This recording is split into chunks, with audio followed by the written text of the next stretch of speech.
Hello everyone, welcome to new video. नए video में आ गए हम। ठीक है, LMR कर रहे थे, लास्ट मिनट रिवीजन। ठीक है, now we have done with chapter number 1, we have done with chapter number 2, now we are moving to chapter number 3, moving to chapter number 3। And now what is the name of the chapter? Chapter का नाम क्या है sir? Name of the chapter is issue of shares. क्या है? Issue of shares. Sir बहुत बड़ा topic है, बहुत कंफ्यूजिंग टॉपिक है, हमने लेक्चर्स में सुना भी है। ठीक है, चलो इसको अच्छे से क्विकली रिवाइज करते हैं, अच्छे से समझते हैं ये क्या है। ठीक है, एक एक चीज ध्यान से समझना, बहुत इजी है। मैं आपको थोड़ा एग्जांपल्स भी देके इसको खत्म करता हूँ, शॉर्ट रिवीजन करते हैं इसका। चलो चलो sir, in share capital, when you talk about share capital, तो सर ये शेयर कैपिटल में शेयर का मतलब क्या है और कैपिटल का मतलब क्या है? ठीक है, ये शेयर कैपिटल में शेयर का मतलब क्या है और कैपिटल का मतलब क्या है? चलो ध्यान से समझते हैं। मैं आपको एग्जांपल देता हूँ। मान लो एक पर्सन है, उसने एक कंपनी बनाया। क्या बनाया? Company, joint stock company. उस कंपनी में उस पर्सन ने उसने खुद ने मान लो 10 लाख इन्वेस्ट किया, 10 लाख पैसा इन्वेस्ट किया उसमें, और उसने खुद 10 लाख के शेयर्स लिए, मतलब 10 लाख इन्वेस्ट किया और 10 लाख के शेयर उसने अपने नाम पे रख लिए। ठीक है, लेकिन उसको और पैसे की जरूरत थी, उसको और पैसे चाहिए थे। ठीक है, तो उसने लोगों को शेयर इशू करना चालू किया। बराबर है, किसी ने उसके कंपनी में 5 लाख इन्वेस्ट किया, किसी ने उसके कंपनी में 2 लाख इन्वेस्ट किया, किसी ने उसके कंपनी में 3 लाख इन्वेस्ट किया। ऐसे कर करके लोग उसके कंपनी में इन्वेस्ट करते गए। बराबर है, अब आपने इसके कंपनी में पैसा इन्वेस्ट किया, इसका प्रूफ क्या है sir? What is the proof of that investment? उसका प्रूफ क्या होगा? तो उसका प्रूफ होगा उसने उनको शेयर्स दिए होंगे। बराबर है, बराबर है, उतने जितने अमाउंट उन्होंने इन्वेस्ट किए हैं उतने अमाउंट का उनको क्या मिला है? शेयर मिला है। मतलब शेयर क्या है? Share is just an investment, एक इन्वेस्टमेंट है, एक एविडेंस है कि आपने हमारे कंपनी में क्या किया है? पैसे इन्वेस्ट किए हैं। बराबर है, आपने मेरे को 5 लाख रुपए दिया, मैंने 5 लाख के शेयर्स दे दिए। आपने मेरे को 2 लाख दिया, मैंने 2 लाख के शेयर्स दे दिए। तो शेयर क्या है? Share is मियर and what? An investment, और वो एक एविडेंस है कि आपने हमारे कंपनी में इन्वेस्टमेंट किया है।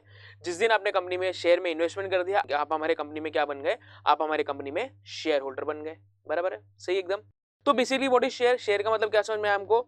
जब भी आप कंपनी में पैसा इन्वेस्ट करते हो, बदले में आपको क्या मिलता है? शेयर मिलता है।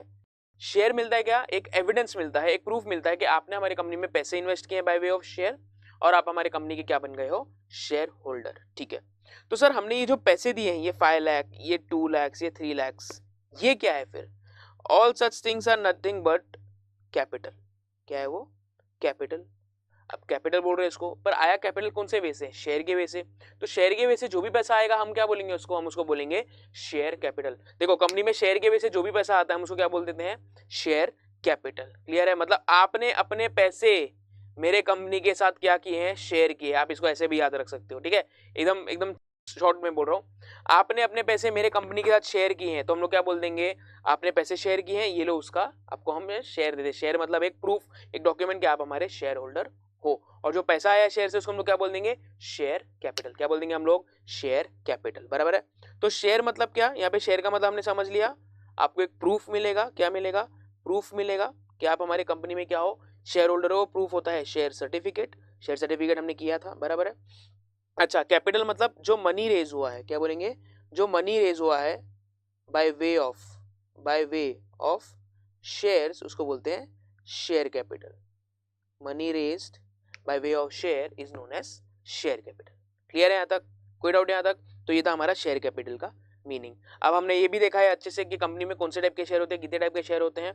तो कंपनी में 2 टाइप ऑफ शेयर होते हैं। बराबर है, टाइप ऑफ शेयर हमने पढ़ा था, टाइप ऑफ शेयर हम देख चुके हैं। तो सर 2 टाइप ऑफ शेयर कौन से हैं? एक है इक्विटी शेयर, बराबर है, दूसरा है preference share. Equity share, preference share. जब कंपनी जो भी शेयर इशू करता है आप उसमें इन्वेस्ट करते हो। जैसे कंपनी ने इक्विटी शेयर इशू किया, आपने इक्विटी शेयर में इन्वेस्ट कर दिया तो आप बन जाते हो इक्विटी शेयर होल्डर। आपने जब प्रेफरेंस शेयर में इन्वेस्ट किया तो आप बन जाते हो प्रेफरेंस शेयर होल्डर। पर होता है वो शेयर ही है। ठीक है, चलो ये हमने देखा भी था, सेकंड चैप्टर में हमने पढ़ा भी था। ठीक है, equity share and preference share. चलो अभी यहाँ पे जब कंपनी शेयर इशू करता है, जब कंपनी क्या करता है? शेयर इशू करता है, तो शेयर इशू करने के अलग अलग मेथड्स हैं, अलग अलग तरीके हैं. There are different different methods of issuing share. तो चलो let us understand what are the different different ways, different different methods of issuing share. चलो देखते हैं. सबसे पहले method of issue of share, ये बहुत इंपॉर्टेंट है, इसको इंपॉर्टेंट मार्क करके रखना. ठीक है. सबसे पहला आता है पब्लिक ऑफर ऑफ शेयर्स. क्या आता है? Public offer. Now sir what is public offer? Public offer का मतलब क्या है? चलो मैंने कंपनी बनाई XYZ लिमिटेड नाम की, मैंने कंपनी बनाई और मैंने लोगों को, मैंने जनरल पब्लिक को, किसको? मैंने जनरल पब्लिक को क्या किया? ऑफर किया. क्या किया? ऑफर किया. सर क्या ऑफर किया? मैंने आपको ये ऑफर किया कि आप आओ और मेरे कंपनी में इन्वेस्टमेंट करो. क्या करो? मेरे कंपनी में पैसे लगाओ, मेरे कंपनी में शेयर परचेस करो. तो मैंने यहाँ पे क्या किया है? मैंने जनरल पब्लिक को ऑफर किया है. क्या ऑफर किया है? मैंने उनको शेयर्स ऑफर किए हैं, क्योंकि हम लोग यहाँ पे शेयर्स के बारे में पढ़ रहे हैं ना. Name of the chapter is issue of shares ना, तो यहाँ पे हम लोग डिबेंचर इबेंचर्स की तो बात ही नहीं कर रहे. We will speak only about shares. बराबर है. तो मैंने कंपनी स्टार्ट किया. बराबर है. जनरल पब्लिक को मैंने क्या किया? मैंने ऑफर किया. क्या ऑफर किया? शेयर्स ऑफर किए कि आओ मेरे कंपनी में क्या करो? मेरे कंपनी में पैसा इन्वेस्ट करो. बराबर है. अब जब आप ऐसे लोगों से इन्वेस्टमेंट मंगाते हो, लोगों से आप शेयर मंगवाते हो, लोगों से शेयर कैपिटल मंगवाते हो, पैसा मंगवाते हो, उसको हम लोग क्या बोलते हैं? Public offer of shares. Public offer of shares मतलब आप जनरल पब्लिक से शेयर का पैसा मंगा रहे हो और उनको क्या दे रहे हो बदले में? उनको बदले में शेयर्स अलॉट कर रहे हो. शेयर अलॉट कर रहे हो मतलब शेयर सर्टिफिकेट दे रहे हो. क्लियर है यहाँ तक? कोई डाउट यहाँ तक? तो पब्लिक इशू का ये मीनिंग होता है. बराबर है. मैंने सारे पब्लिक को, जनरल पब्लिक कोई भी होने दो, कोई भी आके मेरा शेयर खरीद सकता है और वो शेयर का पैसा भरेगा और शेयर लेके जाएगा. ठीक है. मतलब मेरे कंपनी को पैसा देगा और शेयर लेके जाएगा, मेरे कंपनी में शेयर होल्डर बन जाएगा. नाउ यहाँ पे दो मेथड है. ठीक है. पब्लिक इशू होने के दो मेथड है. सर दो मेथड कौन से हैं? देखो, company can use two pricing methods to offer shares to public. Two pricing methods अभी क्या है यहाँ पे ध्यान से समझना. देखो, सबसे पहला है फिक्स प्राइस मेथड और दूसरा है बुक बिल्डिंग मेथड. क्या है? एक है फिक्स प्राइस और एक है बुक बिल्डिंग. सर दोनों में फर्क क्या है? देखो फर्क क्वाइट सिंपल है. अगर मैं बोल रहा हूँ fix price method, if I am saying fix price method, तो इसका मतलब क्या है?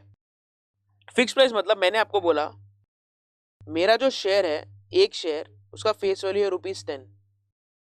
कितना है? Face value is ₹10. Face value आपने पढ़ा है, base price of a share. ये मेरा फेस वैल्यू है. मैं इस पे ही ₹10 पे ही आपको क्या कर रहा हूं? इशू कर रहा हूं. क्या कर रहा हूं मैं? इशू कर रहा हूं. मैं आपको ₹10 का शेयर्स ₹10 में ही दे रहा हूं. तो यहाँ पे 10 मैंने क्या बोला? वो मेरा फेस वैल्यू है. यहाँ पे ये 10 को क्या बोलूंगा? वो मेरा इशू वैल्यू है. बराबर. ये हमने पढ़ा हुआ है. बराबर. ये पढ़ा है हमने. ये मेरा क्या है? Issue value. मतलब मैं ₹10 के शेयर आपको 10 में ही दे रहा हूं. करेक्ट है. तो मैं ₹10 के शेयर अगर 10 में ही दे रहा हूं, ये क्या हो गया? मैंने प्राइस फिक्स कर दिया. मैंने प्राइस क्या कर दिया? फिक्स कर दिया कि मेरा शेयर आपको 10 में ही मिलेगा. क्लियर है? इसको बोलते हैं फिक्स प्राइस मेथड. चलो एक और मैं एग्जांपल देता हूं.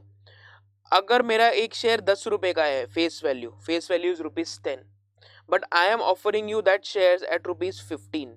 15 में दे रहा हूं. तो 15 क्या हो गया मेरा? Obviously issue value. अब मैं क्या बोलूंगा? मेरे शेयर का बेस प्राइस इज ₹10, बट मैं इशू कर रहा हूं कितने में? 10 में. तो मेरा पे फिक्स प्राइस क्या हुआ? 10 हुआ कि 15 हुआ? अभी तो मेरा फिक्स प्राइस हुआ 15, क्योंकि मैं 15 में आपको दे रहा हूं. बराबर है. ऊपर क्या हुआ था? ₹10. तो ₹10 मेरा फिक्स प्राइस था, मैं ₹10 में आपको दे रहा हूं. बराबर है. अब ये दोनों कंडीशन आप अच्छे से जानते हो. इसको बोलते हैं par. A share of ₹10 issued at 10, par पे हो गया. इसको हम लोग क्या बोलेंगे? प्रीमियम. क्या बोलेंगे? Premium. Premium means a share of ₹10 issued eight 15, something additional. Clear है?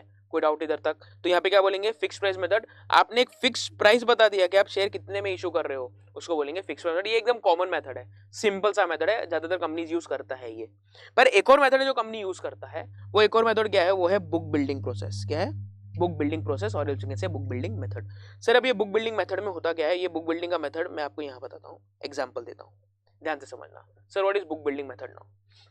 जब भी कंपनी को पता नहीं होता कि हम हमारा शेयर प्राइस क्या रखें, कितने शेयर में, कितने प्राइस में हमारा शेयर बिक सकता है, we don't know what should be the price. Price क्या होना चाहिए मार्केट में, हमारा शेयर का डिमांड कितना होगा, वी डोंट नो. हम प्राइस अरेंज नहीं कर पा रहे, हम प्राइस डिसाइड नहीं कर पा रहे. इनफैक्ट बराबर है, प्राइस हमारा डिसाइड नहीं हो रहा. तो हम क्या करेंगे? शेयर का प्राइस लोगों को ही डिसाइड करने दो. क्या करने दो?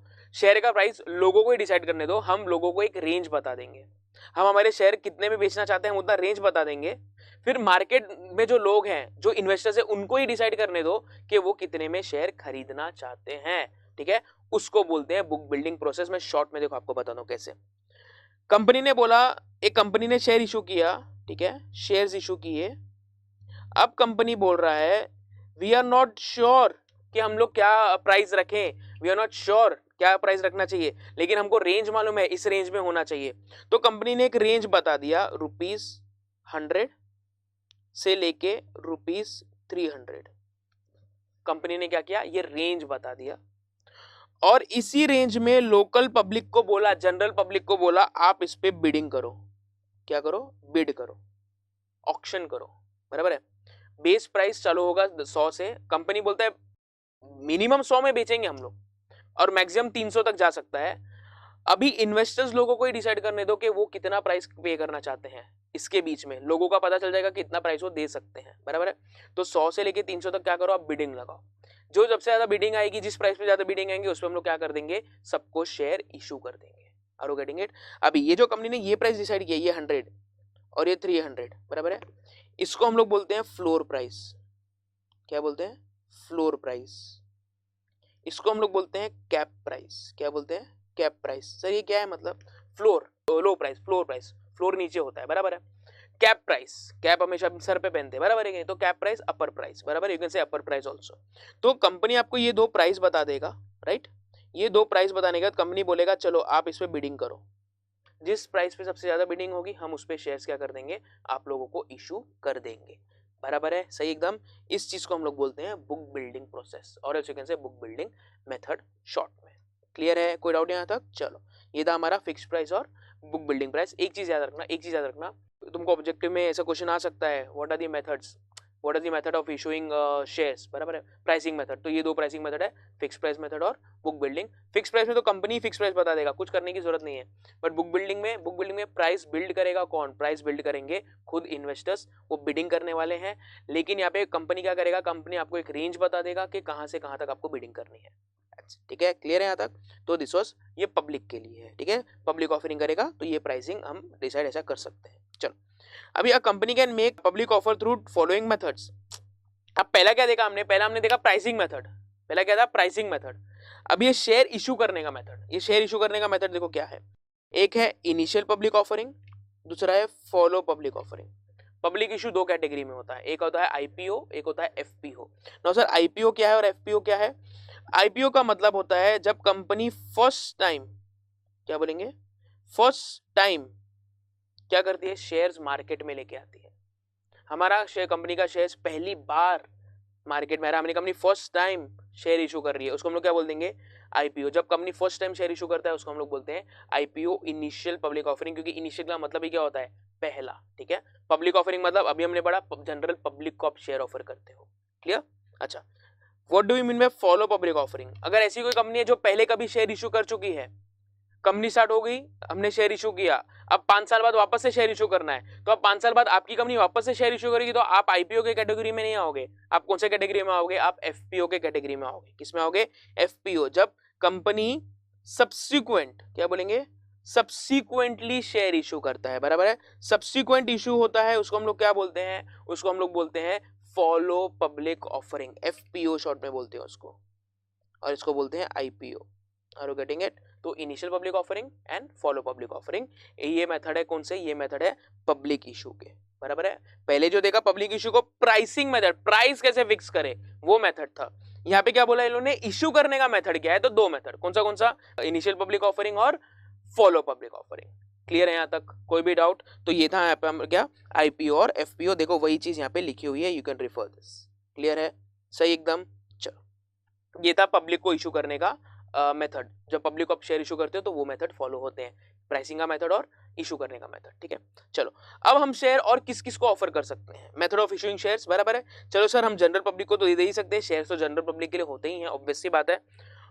जनरल पब्लिक के अलावा और किसको शेयर्स दे सकते हैं हम, और ऐसे कौन से लोग हैं जिनको हम शेयर्स देना चाहते, दे सकते हैं, लिटरली उनको शेयर्स हम इशू कर सकते हैं, ऐसे और कौन लोग हैं? तो देखो यहाँ पे आते हैं shares, offering shares to existing share holders. क्या बोला है, offering shares to existing share holders. So now what is existing share holders? Existing share holders का मतलब है ऐसे कोई share holders, existing share holders का मतलब है ऐसे कोई शेयर होल्डर्स जो ऑलरेडी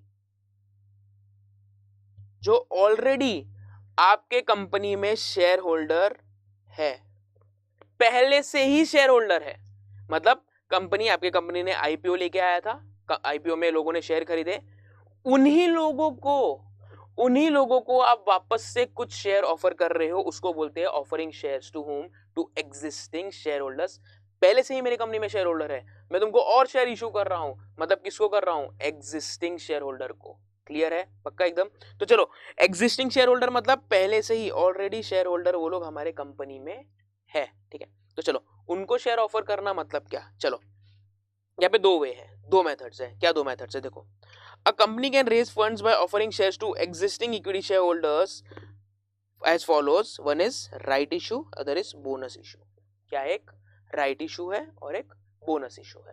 दो ही चीज, देखो दो ही चीज। कभी भी तुमको ऐसा कोई पूछे कि एग्जिस्टिंग शेयर होल्डर्स को शेयर्स मिलते हैं क्या? और हाँ, बिल्कुल मिलते हैं। तो कौन से मेथड से मिलते हैं? कौन से शेयर्स होते हैं वो? एक तो सर होता है राइट इशू, दूसरा होता है बोनस इशू। दो ही, कौन सा? एक राइट इशू और एक बोनस इशू। अब ये क्या है, आपने लेक्चर्स में अच्छे से सुना है, मैं आपको यहाँ पे एक क्विक रिवीजन करवा देता हूँ इसका। ठीक है, चलो पहले हम लोग बात करेंगे किसकी? पहले हम करेंगे राइट इशू की। सर ये राइट इशू क्या है, जरा हमको बताओ। चलो ध्यान से समझना। मान लो मेरे कंपनी ने 1 लाख शेयर्स ऑलरेडी इशू किए हुए, 1 लाख शेयर्स। तब एक शेयर का वैल्यू मैंने रखा था ₹10। कितना रखा था? एक शेयर का वैल्यू रखा था ₹10। तो मेरे पास अभी कैपिटल कितना जनरेट हुआ था? तब मेरे पास कैपिटल जनरेट हो गया था 10 लाख, बराबर ना? 1 लाख शेयर, एक शेयर का वैल्यू ₹10, मैंने इतने में इशू किया था। तो सर हम लोग को यहाँ पे शेयर कैपिटल कितना हो गया? 10 lakh was the share capital collected on that transaction. ठीक है, ओके, ये पहली चीज। सर अब क्या है ना, अब कंपनी को और कैपिटल की जरूरत है, company requires more amount of capital. ठीक है, लेकिन कंपनी अब क्या सोच रहा है? Company do not want to increase its share holders, do not want to increase share holders, they don't want to increase their shareholders, but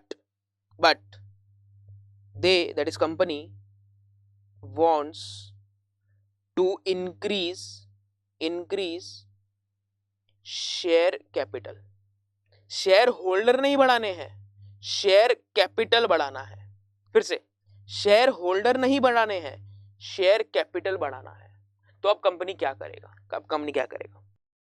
company अपने existing share holder को बोलेगा, देखो हमारी कंपनी और 1 लाख शेयर इशू करने जा रही है, may be after 2 years, 3 years, 5 years of previous issue, बराबर है? तो और 1 लाख शेयर इशू करने जा रही है हमारी जॉइंट स्टॉक कंपनी। ठीक है, और आप हमारे एग्जिस्टिंग शेयर होल्डर्स हो। तो अगर आप हमारे एग्जिस्टिंग शेयर होल्डर हो तो हम आपके सामने एक प्रपोजल रखते हैं, we are keeping a proposal in front of you. एक ऑफर देते हैं आपको, 1 लाख शेयर तो और इशू हमको करना ही, हमको कैपिटल की तो जरूरत है ही है। ठीक है, तो you being our existing share holder, क्या आप और शेयर्स में इन्वेस्ट करना चाहते हो? You being a member of our company, पहले ही एग्जिस्टिंग शेयर होल्डर हो आप, तो पहला अब हम वो ऑफर पहले हमारे मेंबर को ही दे रहे हैं, बराबर है? क्या ऑफर दे रहे हैं? Do you want to purchase more share in your own organisation? अगर आप हाँ बोलते हो तो आपको मिल जाएंगे, ना बोलते हो तो ना मिलेंगे, बराबर है? लेकिन शेयर होल्डर क्वेश्चन करेंगे, आपने तभी दिया था 10 रुपए में, अभी हम आपके एग्जिस्टिंग शेयर होल्डर है, इतने सालों से आपके शेयर होल्डर है, तो कुछ तो बार्गेनिंग करो, कुछ तो पैसा कम करो, ये सुन लो। तो कंपनी ने बोला ठीक है, हम वो आपको शेयर देंगे डिस्काउंटेड प्राइस में। किस में देंगे? डिस्काउंटेड प्राइस में, बराबर है? डिस्काउंटेड प्राइस मतलब मान लो हम वो शेयर आपको दे रहे हैं 7 रुपीज में, तब एक शेयर का वैल्यू कितना मांगा था आपसे हमने? 10 रुपीज। आपने आके हमारे कंपनी में सब्सक्राइब किया, आप हमारे मेंबर बन गए। अब हम आपको वापस से शेयर ऑफर कर रहे हैं, अब जो हम शेयर आपको ऑफर कर रहे हैं वो कितने का है? 7 रुपीज पर शेयर। तो अभी जो कंपनी के पास, अगर वो लोग हाँ बोलते हैं शेयर होल्डर, वो लोग इन्वेस्ट करते हैं, तो अभी कंपनी के पास कितना पैसा कलेक्ट होगा? 7 लाख, बराबर है? व्हाट कंपनी विल से, अरे देखो हमारे खुद के शेयर होल्डर है, हमारे खुद के मेंबर है, तो चलो इनको थोड़ा डिस्काउंटेड रेट पे हम लोग क्या देते हैं? शेयर्स ऑफर कर देते हैं। तो 3 रुपए का डिस्काउंट देके आपको बोला आप 7 रुपए में खरीद दो। अभी आप बोलोगे हाँ हमको 7 में खरीदना है, 7 रुपए में शेयर्स लेने हैं, तो कंपनी आपको शेयर अलॉट कर देगा।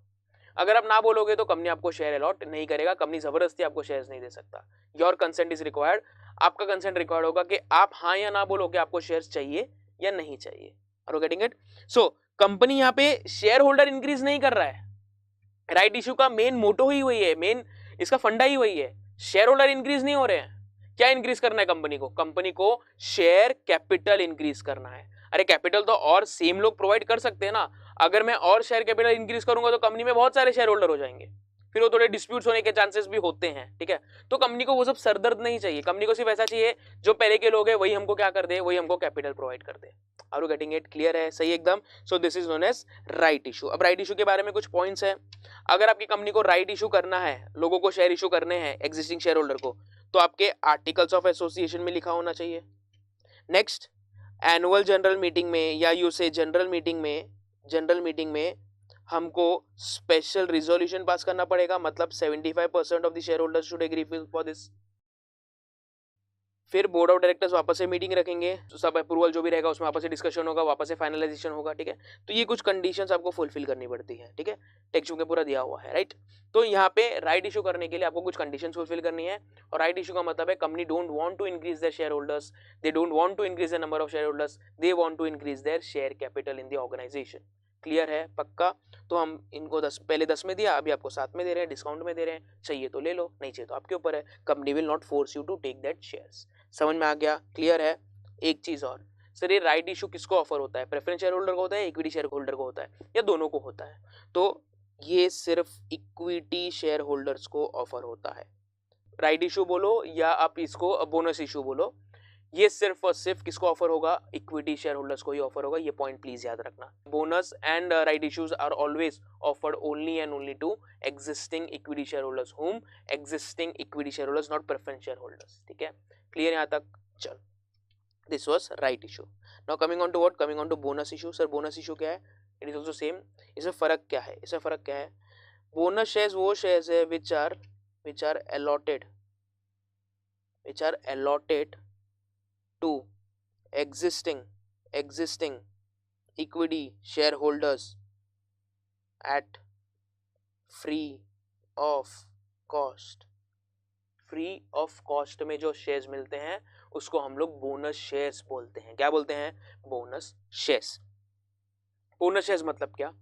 मान लो आपकी कंपनी के पास बहुत प्रॉफिट हुआ है, आपकी कंपनी बहुत खुश है, कंपनी चाहती है अगर कंपनी खुश है तो हमारे शेयर होल्डर्स भी खुश होने चाहिए। तो कंपनी को ऐसा लगता है, कंपनी को अगर मार्केट में गुडविल बनाना है, कंपनी को ऐसा लगता है कि हमको शेयर होल्डर्स को बोनस शेयर्स देने वाले हैं बिना कोई पैसा लिए। राइट इशू में तो पैसा देना पड़ता है, बोनस शेयर्स में पैसा नहीं देना पड़ता है, बराबर है। मतलब बोनस शेयर्स का बर्डन, पैसा खर्चा करने का बर्डन शेयर होल्डर्स पे नहीं आता है। तो कंपनी अगर आपको बोनस शेयर्स देना चाहता है, बराबर है, तो कैसे देगा bonus shares? Free of cost, बराबर है। अभी बोनस शेयर लेने के लिए शेयर होल्डर को कोई खर्चा नहीं करना है, सारा खर्चा कंपनी करता है, बराबर है। अच्छा, अब बोनस शेयर इशू करने के लिए भी आपको कुछ कंडीशंस फुलफिल करनी पड़ती है, कुछ कंडीशंस का ध्यान रखना पड़ता है। सबसे पहला आपके आर्टिकल्स ऑफ एसोसिएशन में लिखा होना चाहिए, राइट। शेयर होल्डर्स का अप्रूवल होना चाहिए, वो भी कौन सा अप्रूवल, कैसे होना चाहिए? स्पेशल रिजोल्यूशन से होना चाहिए। येस और नो। जो बोनस शेयर इशू होते हैं वो रेशियो में इशू होते हैं, जैसे 1:1 मतलब 100 शेयर्स हैं तो आपको उसके अगेंस्ट में कितने मिलेंगे? 100 इक्विटी शेयर्स मिलेंगे। येस और नो? Answer is yes. तो बोनस शेयर्स भी किसको मिलता है? याद रखना, बोनस शेयर्स भी हमेशा मिलता है इक्विटी शेयर होल्डर्स को, that is existing equity share holders को। क्लियर है यहाँ तक? So this was what? Bonus shares. सही, एकदम क्लियर है यहाँ तक? So this was right issue and bonus issue. Right issue और बोनस इशू ये किसको मिलता है? Existing equity share holders. तो इसके हम लोग क्या बोलते हैं? Shares offer to whom? Shares offer to existing equity share holders, ये इसका टॉपिक का नाम है। क्लियर है? सही एकदम। चलो आगे देखते हैं, अभी आगे क्या बोलता है नेक्स्ट। अब और आप शेयर्स किसको ऑफर कर सकते हो? जनरल पब्लिक को कर सकते हैं, बिल्कुल कर सकते हैं। एग्जिस्टिंग शेयर होल्डर्स को कर सकते हैं, बिल्कुल कर सकते हैं। थर्ड कैटेगरी में हम किसको कर सकते हैं सर? थर्ड कैटेगरी में हम शेयर्स अलॉट कर सकते हैं हम हमारे एग्जिस्टिंग एम्प्लॉयज को। है सर, ऐसा कैसे? एम्प्लॉयज को शेयर्स दे सकते हैं क्या? बिल्कुल दे सकते हैं, बहुत सारी कंपनीज देती हैं। तो यहाँ पे हम लोग क्या पढ़ने वाले हैं? Shares offering, companies offering shares to whom? To existing employees. Employees मतलब जो कंपनी में काम करते हैं, शेयर होल्डर कंपनी में काम नहीं करते। लेकिन यहाँ पे हम लोग किसकी बात कर रहे हैं? ऐसे एम्प्लॉयज जो हमारे ऑर्गेनाइजेशन में काम करते हैं, उनको हम लोग शेयर्स देने वाले हैं। नाउ सर क्वेश्चन, सर उनको हम लोग क्यों देंगे? क्यों एम्प्लॉयज को ही हम अपना शेयर होल्डर बना लेंगे? देखो रीजन इज क्वाइट सिंपल, एक लॉजिकल रीजन है इसके पीछे, शायद आपको ये पता नहीं होगा, आई डोंट नो किसी ने आपको बताया है या नहीं, लेकिन मैं आपको बताता हूँ।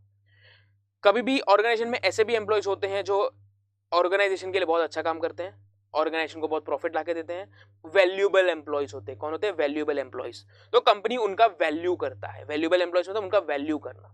तो कंपनी उनका वैल्यू कैसे करता है? हाँ, उनको सैलरीज तो देता है, हाँ ठीक है, बोनस मिलता है, ठीक है ठीक है, that is a different thing. उसके अलावा उनको और कुछ मिलना चाहिए। उसके अलावा मतलब उस एम्प्लॉय को रिवॉर्ड मिलने चाहिए इन टर्म्स ऑफ शेयर्स। भाई तू हमारे कंपनी का इतना अच्छा एम्प्लॉय है, तो अब इतना अच्छा हमको बिजनेस ला के देता है, तू एक काम कर, आके हमारे कंपनी में मेंबर भी बन जा। तो तू मेंबर बनेगा कैसे? How you will become member in the company? When our company will allot you certain shares. जब आपको शेयर मिलता है तो ही आप कंपनी के शेयर होल्डर बनते हो, कंपनी के मेंबर बनते हो, उसके बिना आप मेंबर बन नहीं सकते। मेंबर बनने के लिए कंपनी के शेयर्स होल्ड करना जरूरी है। तो इस केस में हम लोग क्या करते हैं? वैल्यूएबल एम्प्लॉयज को, किसको? वैल्यूएबल एम्प्लॉयज को हम लोग क्या अलॉट करते हैं? शेयर्स अलॉट करते हैं। पर कौन से अलॉट करते हैं वो भी हम लोग यहाँ पे देखने वाले, सबकी अलग अलग कैटेगरी है, ठीक है। चलो कैटेगरी हम लोग डिस्कस करते हैं। चलो now offering shares to whom existing employees, इसको एकदम इंपॉर्टेंट मार्क करके रखना। चलो, a company can raise funds by offering shares to existing employees, बराबर है।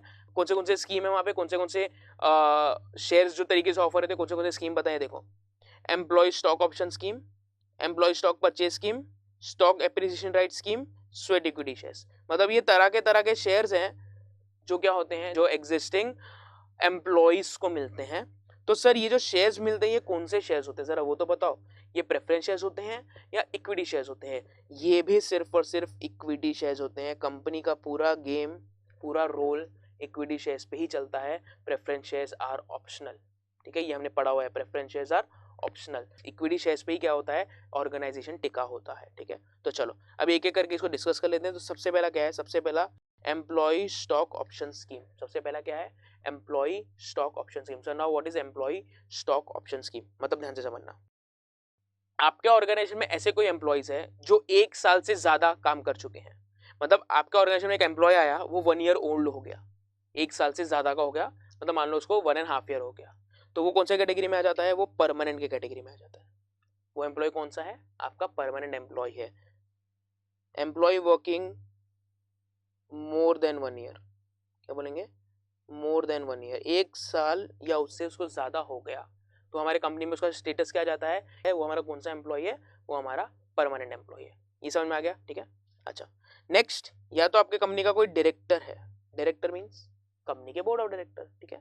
अच्छा, या कोई ऑफिसर है, officer means chief executive officer, chief law officer, chief executive officer, ऐसा कोई ऑफिसर है, ठीक है। जब भी कोई कंपनी अपने परमानेंट एम्प्लॉय को, अपने डायरेक्टर को या अपने ऑफिसर को कुछ शेयर्स ऑफर करती है, कुछ शेयर्स ऑफर करती हैं, किस पे? एक शेयर ऑफर करती हैं, offer benefit of right to purchase equity shares. Share offer करती है, कौन से? इक्विटी शेयर ऑफर करती है, ठीक है। उसको हम लोग बोलते हैं क्या? उसको हम लोग बोलते हैं employee stock option scheme. Employee stock option scheme मतलब कंपनी चाहता है कि ये जो एम्प्लॉय है, परमानेंट एम्प्लॉय जो बहुत अच्छा एम्प्लॉय है, या कोई डायरेक्टर जो बहुत अच्छे से काम कर रहा है, या कोई ऑफिसर जिसको कंपनी छोड़ना नहीं चाहती, कंपनी चाहती है कि ये लोग हमारे ही ऑर्गेनाइजेशन में टिके रहे, इन लोगों को कंपनी कुछ शेयर्स ऑफर करता है इक्विटी शेयर के नाम पे, बराबर है, इक्विटी शेयर के नाम पे, और प्री डिटरमाइंड प्राइस पे। किस पे? प्री डिटरमाइंड प्राइस पे। What is pre determined price? Now pre determined price मतलब हम आपको एक प्राइस बता देंगे अभी के अभी, ऑन स्पॉट। आप वो डॉक्यूमेंट पे साइन करो, आप डॉक्यूमेंट में साइन करो, फ्यूचर में आपको शेयर्स क्या हो जाएंगे? अलॉट हो जाएंगे, बराबर। एम्प्लॉय स्टॉक ऑप्शन स्कीम मतलब आपको एक ऑप्शन दिया जाएगा कि आपको ये शेयर परचेस करने हैं या नहीं करने हैं, बराबर है। अब क्वेश्चन इस, कोई एम्प्लॉय को हम लोग स्टॉक देंगे क्यों? कोई एम्प्लॉय को हम लोग शेयर देंगे क्यों? क्योंकि हम चाहते हैं कि ये ऑर्गेनाइजेशन छोड़ के ना जाए, ये हमारे ऑर्गेनाइजेशन के लिए काम करे। अगर हम इसको शेयर्स देंगे तो इसका कॉन्फिडेंस और बढ़ेगा और ये हमारे ऑर्गेनाइजेशन में काम करेगा और हमारे ऑर्गेनाइजेशन को और अच्छा आउटपुट ला के देगा। आउटपुट मतलब कंपनी के लिए अच्छे से काम करेगा, एंड प्रैक्टिकली ऐसा होता भी है। Are you getting it? और प्री डिटरमाइंड प्राइस मतलब हम आपको प्राइस पहले ही बता देंगे, आप ऑप्शन का प्राइस हम लोग पहले ही बता देंगे, आप वो फ्यूचर डेट पे सब्सक्राइब कर सकते हो, बराबर है। देखो यहाँ पे लिखा है permanent employee, directors, officer of the company और इट्स होल्डिंग और सब्सिडरी, होल्डिंग और सब्सिडरी पे बाद में आता हूँ, और ऑफर्ड द बेनिफिट और right to purchase equity shares of the company at a future date at a predetermined price. आज हम आपको ऑप्शन दे रहे हैं, ठीक है, इस प्राइस पे आपको ये शेयर सब्सक्राइब करने हैं क्या। अगर आप हाँ बोलोगे तो आपको शेयर्स मिल जाएंगे, ना बोलोगे तो आपको शेयर्स नहीं मिलेंगे। ये आपको ऑप्शन दिया है। ऑप्शन मतलब आप या तो हाँ बोल दो या तो ना बोल दो, it is up to you. Are you getting it? अच्छा, now coming on to holding and subsidiary. Holding मतलब मान लो एक कंपनी है XYZ लिमिटेड, ठीक है, XYZ लिमिटेड ने एबीसी लिमिटेड में 75% इन्वेस्टमेंट किया हुआ है शेयर कैपिटल का, बराबर है। तो ये क्या बन जाएगी, XYZ लिमिटेड, ये बन जाएगी होल्डिंग कंपनी, ये बन जाएगी सब्सिडरी कंपनी। अब ये क्या बोलते हैं, under employee stock option scheme permanent employees, directors और ऑफिसर्स ऑफ अ कंपनी और ऑफ इट्स होल्डिंग और इट्स सब्सिडरी, बराबर है। मतलब अगर कोई कंपनी है जिसमें किसी ने 75% से ज्यादा इन्वेस्ट किया है, तो जिसने इन्वेस्ट किया वो होल्डिंग, उसके परमानेंट एम्प्लॉय, उसके डायरेक्टर्स, उसके ऑफिसर्स, या ऐसी कोई कंपनी जो सब्सिडरी है, सब्सिडरी के एम्प्लॉय, सब्सिडरी के डायरेक्टर्स, सब्सिडरी के क्या, सब्सिडरी के ऑफिसर्स, बराबर है, सही एकदम। इन लोगों को कंपनी क्या करती है, शेयर्स ऑफर करती है, उसको बोलते हैं stock option scheme. Are you getting it? Clear है? कोई डाउट इधर तक? At a predetermined price मतलब प्राइस आपको पहले से बता देगा कि ये प्राइस पे आपको शेयर्स मिलने वाले हैं। Clear? Now it is up to you, आपको लेना है तो लो, नहीं लेना है तो मत लो। समझ में आ गया? क्लियर है? कोई डाउट इधर तक? चलो नेक्स्ट क्या बोलता है। Next is employee purchase scheme. अभी एम्प्लॉय परचेज स्कीम क्या है जरा ध्यान से समझना।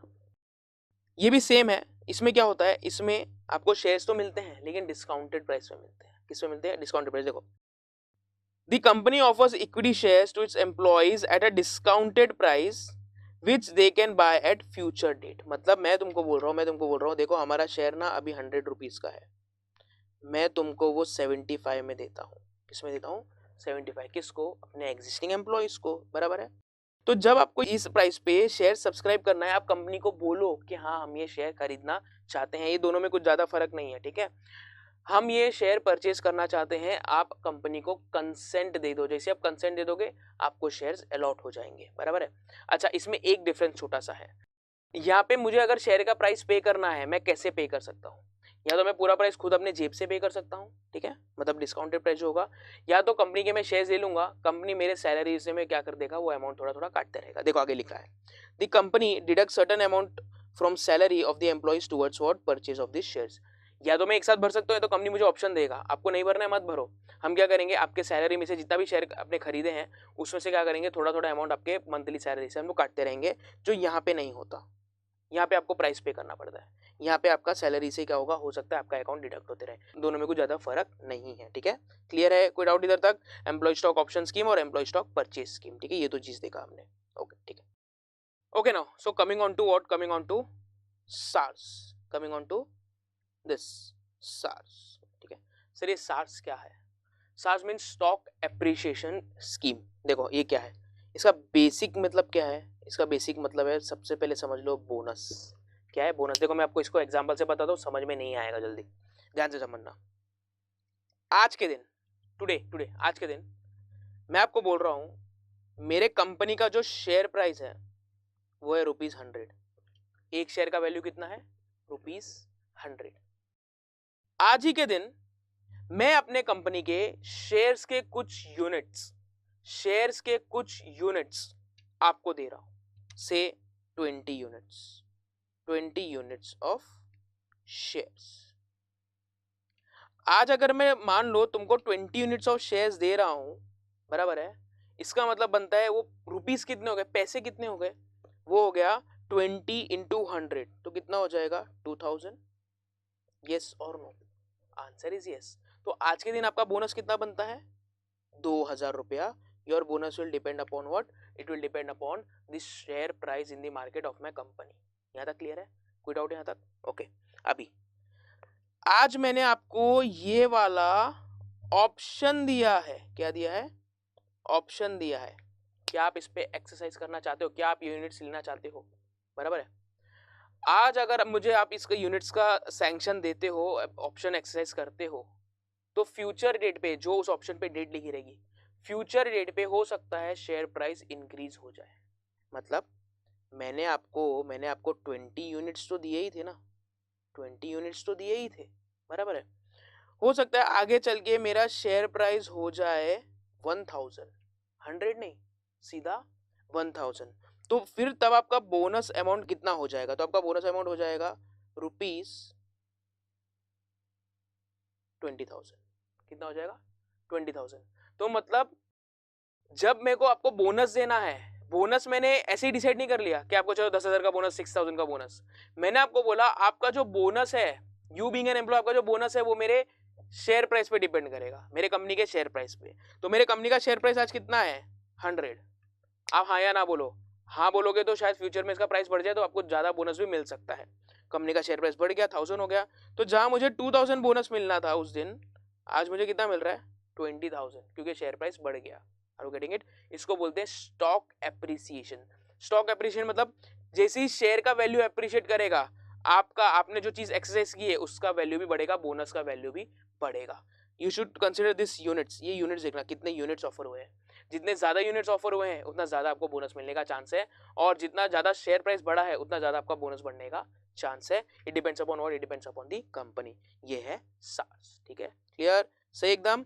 चलो लास्ट वाला देख लेते हैं सबसे जल्दी जल्दी, स्वेट इक्विटी शेयर्स। ठीक है, तो चलो स्वेट इक्विटी शेयर्स क्या है? देखो, what do you mean bye sweat? Sweat means Hindi में क्या बोलते हैं? पसीना, राइट?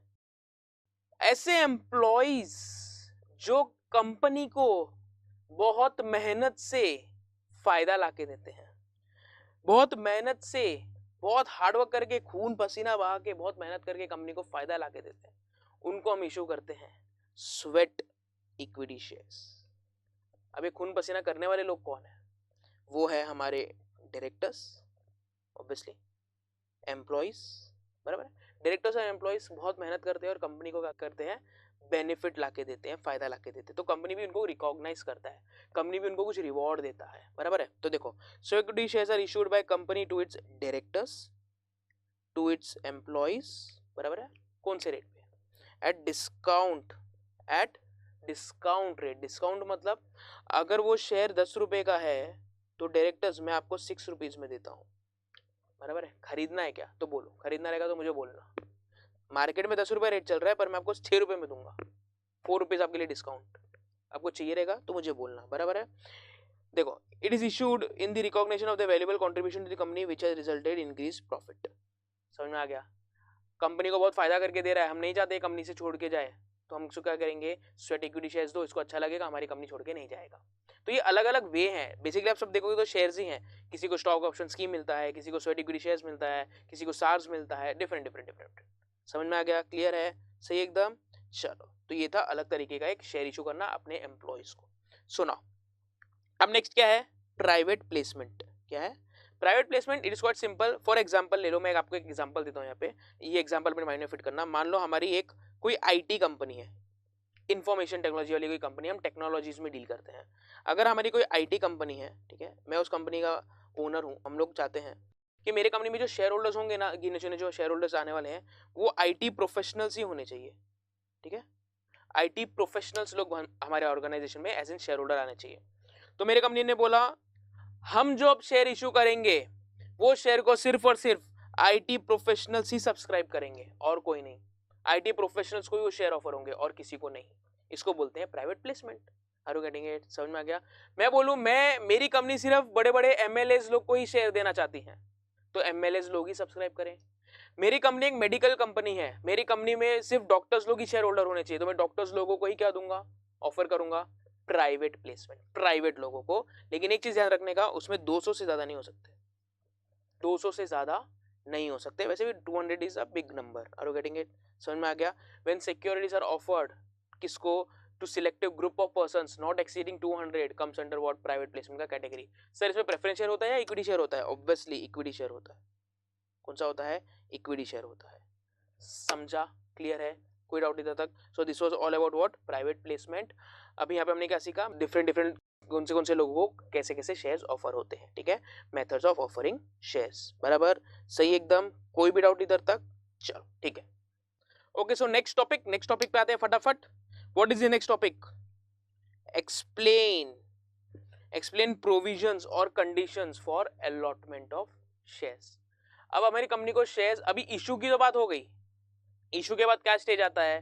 अलॉटमेंट स्टेज अकाउंटेंसी में क्या है, एप्लीकेशन जब रिसीव सब करते हैं दैट इज ऑन वो इशू स्टेज, बराबर है। अब आता है allotment stage, allotment of shares, actual में अलॉटमेंट कैसे होता है, उसकी कंडीशंस क्या क्या है, ठीक है। तो चलो यहाँ डिस्कस कर लेते हैं, ठीक है। अब शेयर इशू करने की, शेयर अलॉट करने की कंडीशंस दो है, one is statutory conditions, other is general conditions. कौन सी कंडीशंस है, to conditions only, one is statutory conditions, other is general conditions. So now what is statutory conditions, statutory मतलब legal, क्या बोलेंगे, legal conditions. Sir legal conditions means, legal condition means जो companies act 2013 बोलता है, conditions कहाँ prescribed है, companies act 2013 में, company law में प्रिस्क्राइब्ड है, ठीक है। जनरल कंडीशंस लेटर ऑन उस पे आते हैं, ठीक है। तो चलो पहले समझते हैं हम लोग स्टैट्यूटरी कंडीशंस क्या है, इंपॉर्टेंट मार्क करना, बोर्ड एग्जाम में क्वेश्चन आ सकता है, explain statutory conditions of issue of shares, तो तुमको ये लिखना है, ठीक है। चलो अभी सबसे पहले क्या बोलता है, registration of prospectus. Note is registration of prospectus, देखो प्रोस्पेक्टस क्या है, एक इनविटेशन है, प्रोस्पेक्टस क्या है, इनविटेशन है, आओ हमारे शेयर्स को, हमारे सिक्योरिटीज को सब्सक्राइब करो, that is known as prospectus, ये हमने पढ़ा हुआ है, राइट। तो अभी बोल रहे हैं registration of prospectus means, registration of prospectus means जब भी कंपनी शेयर इशू करने वाली है, तो शेयर इशू करने से पहले, शेयर इशू करने से पहले आरओसी के पास, किसके पास, आरओसी के पास आप क्या फाइल करवाओ, आप क्या फाइल करो उधर, आप उधर फाइल करो प्रोस्पेक्टस।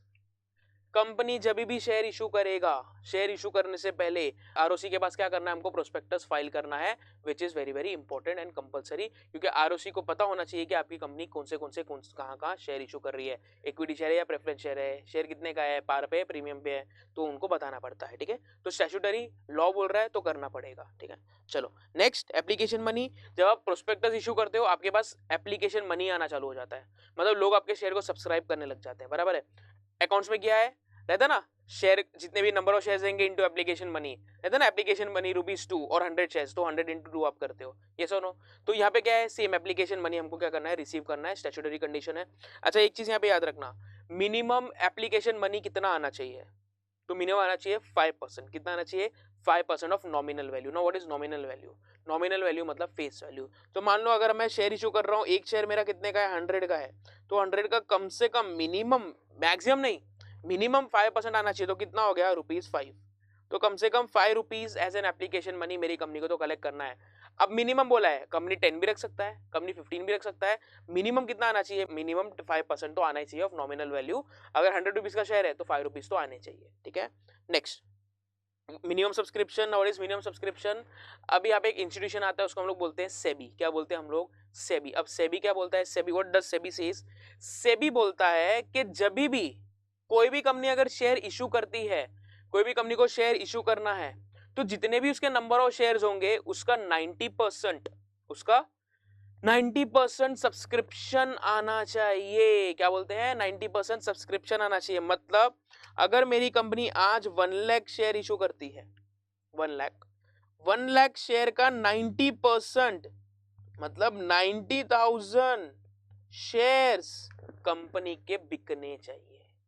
अगर नहीं बिके तो आपकी कंपनी शेयर इशू नहीं कर सकती, कम से कम 90% सब्सक्रिप्शन आना चाहिए। ऐसा कौन बोल रहा है, ऐसा मैं नहीं बोल रहा हूँ, ऐसा एसबी का बुक नहीं बोल रहा है, सेबी बोलता है। कौन बोलता है, सेबी बोलता है। मिनिमम कितना सब्सक्रिप्शन आना चाहिए, 90% का सब्सक्रिप्शन आना चाहिए, उसको हम लोग बोलते हैं मिनिमम सब्सक्रिप्शन। नहीं आया तो सबको पैसा रिफंड, ठीक है। चलो, closing of subscription list, note is closing of subscription list, कोई दिन खुले होते हैं, दिन होते हैं, ठीक है, डेज सिलेक्टेड होते हैं, उसी डेज में ही आप क्या करोगे, शेयर्स को अप्लाई करोगे, मतलब शेयर्स अलॉट होंगे आपको। अब ध्यान से समझना, कॉलेज होता है, कॉलेज में होता है ना, यही डेट तक एप्लीकेशन एक्सेप्ट होंगे, उसके बाद नहीं, तो सेम यहाँ पे भी होता है, इन्हीं दिनों तक शेयर एप्लीकेशंस एक्सेप्ट होंगे, उसके बाद नहीं, तो उसको बोलते हैं क्लोजिंग ऑफ सब्सक्रिप्शन। कितने दिन के लिए खुली होगी, कम से कम 3 वर्किंग डेज के लिए, मतलब कम से कम 3 दिन का आपको टाइम मिलेगा, जाके शेयर परचेस कर लो, maximum 10 working days, not more than that. बस इतना ही टाइम लिमिट होता है कि कंपनी के शेयर्स को सब्सक्राइब कर लो, दिन निकल गए तो गए, आप सब्सक्राइब नहीं कर पाओगे, ठीक है। Next, basis of allotment, allotment कैसे होता है, done on the basis of category of subscriber, मतलब कंपनी डिसाइड कर सकता है, जिसने ज्यादा शेयर मांगे हैं उसको शेयर ज्यादा दे दो, उसको पहले दो, बराबर है, जिसने कम शेयर मांगे हैं उनको शेयर पहले दो, ऐसा कंपनी कैटेगरी डिसाइड कर सकता है, बराबर। किसने सबसे ज्यादा शेयर मांगे उसको पहले ज्यादा दे दो, किसने कम शेयर मांगे उसको बाद में दो, ऐसे भी कंपनी डिसाइड कर सकता है, ठीक है। तो it is basis of allotment. Over subscription, what is over subscription? जब कंपनी जितने भी शेयर इशू करना चाहता है उससे ज्यादा क्या आ जाते हैं, एप्लीकेशन आ जाते हैं। when application is more than number of shares, for example my company wanted to issue 1 lakh shares, clear, 1 lakh share issue करना था कंपनी को, पर मेरे पास एप्लीकेशन कितने आ गए मालूम है? मेरे पास एप्लीकेशन आ गए 1,20,000 के, 1,20,000 के एप्लीकेशन आ गए। तो ये 20,000 आया है ना, वो क्या है, ओवर सब्सक्रिप्शन। अरे मेरे शेयर ही कितने हैं, 1 लाख, मैं 1 लाख ही शेयर देना चाहता हूँ, एप्लीकेशन आ गए बहुत ज्यादा, 1,20,000 एप्लीकेशन आ गए, मैं इतने शेयर तो दे ही नहीं सकता, तो 20,000 is what, over subscribed. Clear है? चलो next, permission to deal on stock exchange. Permission deal on stock exchange मतलब, इसका मतलब क्या है, आपकी कंपनी स्टॉक एक्सचेंज पे लिस्ट कराओ अगर आपको शेयर्स का ट्रेडिंग करना है तो। It is not a compulsory thing, आपके ऊपर होता है। अगर आपको एक कंपनी को एक लिस्टेड कंपनी बनाना है, लिस्टेड मतलब जिसके शेयर्स स्टॉक मार्केट पे ट्रेड होते हैं, अगर आपको अपनी कंपनी को लिस्टेड कंपनी बनाना है तो स्टॉक एक्सचेंज पे आपको क्या होना पड़ेगा, लिस्ट होना पड़ेगा, स्टॉक मार्केट को आपको एप्लीकेशन देने पड़ेंगे, ठीक है। तो आप अप्रूवल ले सकते हो लेटर देके, ठीक है, कि हमको हमारी कंपनी को लिस्टेड कंपनी बनाना है। लिस्टेड कंपनी मतलब जिसके शेयर्स स्टॉक मार्केट पे ट्रेड होते हैं, ठीक है। चलो, appointment of managers to issue and various other agencies, मतलब ये डिफरेंट लोग होते हैं, जैसे कंपनी अपना बैंकर अपॉइंट करता है, एजेंट्स अपॉइंट करता है, स्टॉक ब्रोकर्स अपॉइंट करता है, तो different people you can appoint. Collect, देखो, merchant banker, then register to an issue, collecting bankers, मतलब ये सब कौन होते हैं, शेयर इशू और अलॉट करने के टाइम पे हमको हेल्प करते हैं, ठीक है। क्लियर है? तो इसको हम लोग बोलते हैं अपॉइंटमेंट ऑफ मैनेजर्स, ठीक है। क्लियर? तो यहाँ तक हमने क्या खत्म किया, यहाँ पे हमने खत्म किया स्टैट्यूटरी कंडीशन। क्या खत्म किया? Statutory conditions. तो चलो क्विकली हम लोग देख लेते हैं अब जनरल कंडीशंस क्या है। What are the general conditions now? Sir general condition का मतलब क्या है? जनरल मतलब नॉर्मल कंडीशंस, ये चीजें तो होनी चाहिए। स्टैट्यूटरी मतलब लॉ बोल रहा है वो तो होनी चाहिए, और ये क्या बोलेंगे, जनरल कंडीशंस, ये तो कम से कम होनी चाहिए, ये कंडीशन तो हर कंपनी फॉलो करना चाहिए, बराबर है। अब पहला क्या है, जनरल कंडीशन, नॉर्मल कंडीशन, जो लॉ में लिखी हुई नहीं है, जो लॉ में नहीं लिखा हुआ है। चलो, प्रॉपर अथॉरिटी, कौन किसको अथॉरिटी है शेयर इशू करने का? Board of directors. Share holder कर सकते हैं क्या? नहीं, कौन करेंगे? Board of directors. अच्छा, next, allotment must be against application only. What is application only मतलब? आपने अप्लाई किया है तो ही आपको शेयर मिलेगा, आपने कॉलेज के लिए अप्लाई किया तो ही वो कॉलेज में एडमिशन मिलेगा। Are you getting it? ऐसा थोड़ी कॉलेज में अप्लाई किया ही नहीं और आपको एडमिशन मिल जाए, ऐसा हो सकता है क्या? नहीं। तो आपने अप्लाई किया है तो ही आपको शेयर्स मिलेंगे, आपने अप्लाई किया नहीं किया तो शेयर्स नहीं मिलेंगे। Allotment against application only. Next क्या है? Next is reasonable time. Reasonable time मतलब अलॉटमेंट कम से कम टाइम में हो जाना चाहिए, ज्यादा उसको ड्रैग मत करो। और कम से कम टाइम क्या है? 60 डेज। 60 दिन हो गए एप्लीकेशन देके, वो 60 दिन के अंदर अंदर मुझे शेयर अलॉट हो जाने चाहिए। ऐसा नहीं मैंने एप्लीकेशन डाला अभी और आप मेरे को शेयर अलॉट कर रहे हो नेक्स्ट ईयर, फायदा क्या हुआ, मतलब नहीं हुआ उस चीज का, बराबर है। तो रीजनेबल टाइम मतलब 60 डेज में अलॉटमेंट हो जाना चाहिए। Okay, next is absolute and unconditional. Absolute and unconditional मतलब कंपनी आप पे कोई कंडीशन नहीं डाल सकता। क्या कंडीशन नहीं डाल सकता? कंडीशन ऐसा नहीं डाल सकता, तुम क्या करो, तुम अपना वो कार बेचो फिर मैं तुमको शेयर अलॉट करूंगा, तुम अपना वो फ्लैट बेचो फिर मैं क्या करूंगा, मैं तुमको शेयर अलॉट करूंगा। नहीं, ऐसा नहीं हो सकता। तुम आके जबरदस्ती मेरे कंपनी में डायरेक्टर बनो तो मैं आपको शेयर अलॉट करूंगा, ऐसा कंडीशन नहीं डाल सकता कोई भी कंपनी आपके ऊपर। तो it should be absolute and unconditional, कोई कंडीशंस नहीं रख सकते। Are you getting it? Clear है? सही एकदम। चलो नेक्स्ट, कम्युनिकेशन। कंपनी क्या सेंड करता है? कंपनी सेंड करता है लेटर ऑफ अलॉटमेंट। क्या सेंड करता है? Letter of allotment. जब भी कंपनी शेयर अलॉट करता है कंपनी एक लेटर भेजेगा, वो क्या होता है? Letter of allotment. और वो कौन भेजता है? कंपनी सेक्रेटरी भेजता है। क्लियर? चलो नेक्स्ट क्या है? Letter should not be contravention in any other law. कोई दूसरे लॉ को भी आपको ब्रेक नहीं करना है। और कहेंगे, देखो मैं एग्जांपल आपको देता हूं यहाँ पे। माइनर मानो, माइनर, माइनर मतलब person below 18 years. Person below 18 years, जो 18 साल से कम का बच्चा है उसको हम लोग क्या बोलते हैं? माइनर, बराबर है। ये कौन बोलता है? ये मैं नहीं बोल रहा हूं, ये कौन बोलता है मालूम है? ये बोलता है इंडियन कॉन्ट्रैक्ट एक्ट 1872। ये लॉ का नाम है, ये लॉ का नाम है, ठीक है। ये बोलता है जो 18 साल से कम के बंदे हैं ना, वो लीगली कुछ नहीं कर सकते।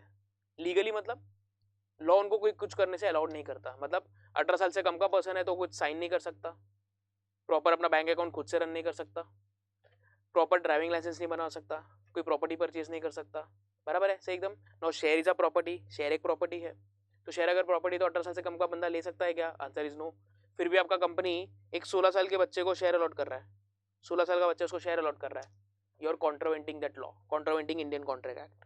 कॉन्ट्रावेंटिंग मतलब you are not following the law, contravention मतलब आप लॉ फॉलो नहीं कर रहे, आर यू गेटिंग इट? तो कोई भी लॉ ब्रेक मत करो, law are meant to be followed, ठीक है, क्लियर है? तो ये हमारा जनरल कंडीशन, क्या है ये? General conditions regarding what? Allotment of shares. तो हमने क्या देखा? सबसे पहले स्टैट्यूटरी कंडीशन देखा, अभी हमने क्या देखा? General condition. स्टैट्यूटरी एक ऐसा चीज है जो आपको एग्जाम में आ सकता है। क्लियर यहां तक? कोई भी डाउट? चलो ठीक है, चलो चलो चलो। अब नेक्स्ट टॉपिक क्या आता है हमारा, फटाफट इसको खत्म करते हैं, बहुत बड़ा लेंदी चैप्टर है, ठीक है। शेयर सर्टिफिकेट, इसको इंपॉर्टेंट मार्क करो, शॉर्ट नोट आएगा एग्जाम में, पक्का आएगा, शॉर्ट नोट आएगा। What is share certificate? एक इंडिविजुअल है, बराबर है, उसने कंपनी में शेयर्स परचेज किए, बराबर है। नो शेयर परचेज किए मतलब क्या? शेयर एक इंटेंजिबल चीज है, यस और no? Answer is yes, shares are intangible. तो सर अगर शेयर्स इंटेंजिबल है तो हमको पता कैसे चलेगा हमने शेयर में इन्वेस्टमेंट किया है? पता चलेगा, एक प्रूफ मिलेगा आपको। क्या मिलेगा? एक प्रूफ। अरे प्रूफ क्या है सर? Share certificate. क्या है? Share certificate. अल्टीमेट प्रूफ कि आप कंपनी क्या हो? आप कंपनी के शेयर होल्डर्स हो। अल्टीमेट प्रूफ कंपनी के क्या हो? आप कंपनी के शेयर होल्डर हो। जब भी आपको शेयर होल्डर का ऑथेंटिकेशन पता लगाना है, ऑथेंटिकेशन मतलब प्रूफ पता लगाना है कि हाँ यही हमारा शेयर होल्डर, तो उससे आप क्या मांगोगे? आप मांगोगे share certificate. Are you getting it? समझ में आ रहा है? आपकी जब आइडेंटिटी मांगी जाती है, आपकी आइडेंटिटी क्या है? क्या मांगते हैं सब लोग? PAN, permanent account number. आपका कॉलेज का आईडी कार्ड नहीं मांगते, क्या मांगते हैं? परमानेंट अकाउंट नंबर, बराबर है कि नहीं? तो वैसे ही आप शेयर होल्डर हो तो हमको कैसे पता चलेगा? हमको पता चलेगा एक आइडेंटिटी है, वो है शेयर सर्टिफिकेट। सही एकदम, clear? It is an ultimate proof जो हर एक शेयर होल्डर को मिलता है, क्लियर? हर एक मेंबर को मिलता है। नाउ सर कितने टाइम में ये इशू हो जाता है, इसको जरा इंपॉर्टेंट मार्क करना, ये तुमको एग्जाम में ऑब्जेक्टिव में जरूर आ सकता है, ठीक है। तो चलो, अगर कोई सब्सक्राइबर्स है, देखो subscribers to memorandum, subscribers to memorandum कौन होते हैं मालूम है? जो लोग खुद कंपनी इनकॉर्पोरेट करते हैं, बराबर है। उनको शेयर सर्टिफिकेट कंपनी कितने टाइम में दे देनी चाहिए? With in 2 months of incorporation of company. जब कंपनी बनी 2 महीने के अंदर अंदर शेयर सर्टिफिकेट दे दो।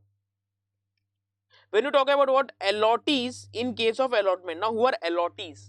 Allottees means जिसको शेयर मिल रहे हैं। जो शेयर देता है ना उसको अलॉटर बोलते हैं, जो शेयर लेता है ना उसको अलॉटी बोलते हैं। अलॉटी मतलब शेयर हमको मिला है। तो कब मिला है? मान लो कंपनी का आईपीओ आया, कंपनी का एफपीओ आया, हमने उसमें शेयर सब्सक्राइब कर दिया, बराबर है। जब आपने उसमें शेयर सब्सक्राइब किया आप क्या बन गए? अलॉटी। तो आपको कितने टाइम में मिल जाना चाहिए? आपको भी 2 months में मिल जाना चाहिए फ्रॉम डेट ऑफ अलॉटमेंट। जिस दिन आपको शेयर अलॉट हुआ 2 महीने के अंदर इनको शेयर दे दो, यस और नो? आंसर इज यस, ठीक है। अच्छा, टू दी ट्रांसफरी, ट्रांसफरी मतलब कौन? आपने कौन से पढ़ा होगा? Transfer of share, transmission of share. जब भी कोई पर्सन किसी पर्सन को शेयर ट्रांसफर करता है, मतलब मान लो मैं अपने शेयर आपको ट्रांसफर कर रहा हूं, I am transferor, you are transferee, yes और no? Answer is yes. No, आपने मेरे कंपनी में, मैंने क्या किया? आपको शेयर दे दिया, अब मैं कंपनी से हट गया, आप कंपनी में शेयर होल्डर बन गए, आप कंपनी मेंबर बन गए, आप है हो गए ट्रांसफरी। तो आपको शेयर सर्टिफिकेट कितने में मिल जाना चाहिए? तो आपको मिलना चाहिए विद इन 1 month। देखो ऊपर के दोनों केस में 2 months है, सिर्फ जो ट्रांसफरी का नाम आएगा ना तो याद रखना 1 month है। Are you getting it? ये कंपनी लॉ ऐसा बोलता है। ट्रांसफरी को 1 महीने में मिल जाना चाहिए, अलॉटी को 2 महीने में मिल जाना चाहिए, सब्सक्राइबर्स को 2 महीने में मिल जाना चाहिए। क्या? Share certificate. समझ में आ गया? क्लियर है? कोई डाउट इधर तक? सही, ये टेबल याद रखना, ठीक है, बराबर एकदम। Okay, moving on to next topic now. Next topic क्या है हमारा? ट्रांसफर ऑफ शेयर्स और transmission of shares. See what do you mean by transfer of shares? जब भी कोई भी share holder, any share holder, कोई भी शेयर होल्डर क्या करता है? वॉलेंटरीली, वॉलेंटरी अपने मर्जी से, क्या बोलेंगे? मर्जी से खुद शेयर ट्रांसफर करता है, उसको बोलते हैं ट्रांसफर ऑफ शेयर्स। यहाँ पे मिस्टर एक्स था, मिस्टर एक्स के पास 500 शेयर्स थे, उसने वो 500 शेयर्स मिस्टर वाई को दे दिए अपने मर्जी से, 500 शेयर्स, बराबर है। तो ये क्या हो गया? Transfer of shares. सिंपल, खुद से, अपने मर्जी से, अपने विल से वो ट्रांसफर करना चाहता था, ठीक है। अच्छा, अब नेक्स्ट क्या आता है? Transmission of shares. नेक्स्ट क्या आता है? Transmission of shares. ट्रांसमिशन मतलब आप अपनी मर्जी नहीं थी, आप ट्रांसफर करना नहीं चाहते थे बट मजबूरी में हो गया, that is known as operation of law. क्या बोलते हैं? Operation of law. Now what is operation of law? Operation of law मतलब लॉ आप करना नहीं चाहते थे ट्रांसफर, लॉ ने जबरदस्ती ट्रांसफर करवा दिया। कैसे? फॉर एग्जाम्पल मिस्टर एक्स था, उसके पास 500 शेयर्स थे, उसकी डेथ हो गई। क्या हो गई? अब वो 500 शेयर्स उसके नॉमिनी को या लीगल हेयर को चले गए, मिस्टर वाई को, बराबर है? मिस्टर वाई के पास 500 शेयर्स आ गए। अभी तुम बोलोगे सर ये भी तो ट्रांसफर ही हुआ ना। हाँ ट्रांसफर ही हुआ, मानते हैं, लेकिन लॉ में क्या वर्ड बोलेंगे? ट्रांसमिशन। कब आता है ट्रांसमिशन? मैं ट्रांसफर नहीं करना चाहता था, मेरा एक्सीडेंट हो गया, मेरी डेथ हो गई, तो ये शेयर क्या हो रहे हैं? मेरे लीगल हेयर को ट्रांसफर हो रहे हैं। पर यहाँ पे वॉलंटरी एक्ट था, यहाँ पे वॉलंटरी एक्ट नहीं होता, ये फर्क है। वॉलंटरी मतलब यहाँ पे मेरी मर्जी थी, यहाँ पे मेरी मर्जी नहीं थी। Are you getting it? समझ में आ गया? अरे शेयर का कोई ना कोई तो ओनर बनना चाहिए ना, कोई ना कोई तो इंसान आना चाहिए, कोई तो ओनर बनना चाहिए, तो वो होता है ट्रांसमिशन के केस में। क्लियर है? बराबर। चलो next is important distinction between, इसको याद करना, नोट कर लेना, distinction between fixed price method and book building method, और ट्रांसफर और शेयर और ट्रांसमिशन और शेयर। पेज नंबर यहाँ पे दिए हुए हैं 57 and 58। Very very important for your exam, board exam में आने के फुल चांसेस होते हैं इसके, स्पेशली ट्रांसफर एंड ट्रांसमिशन। ये तो आता ही है, हर अटेम्प्ट पे आता है 5 मार्क्स के लिए, तो इसको इंपॉर्टेंट मार्क करके रखना। ठीक है, समझ में आ गया? तो चलो यहाँ पे अभी हमने क्या खत्म किया? Chapter number 3। फिर हम नेक्स्ट चालू करेंगे चैप्टर नंबर 4 से, और भी चैप्टर्स कवर अप करते जाएंगे। तब तक के लिए इसको अच्छे से पढ़ो, and thank you so much and good bye.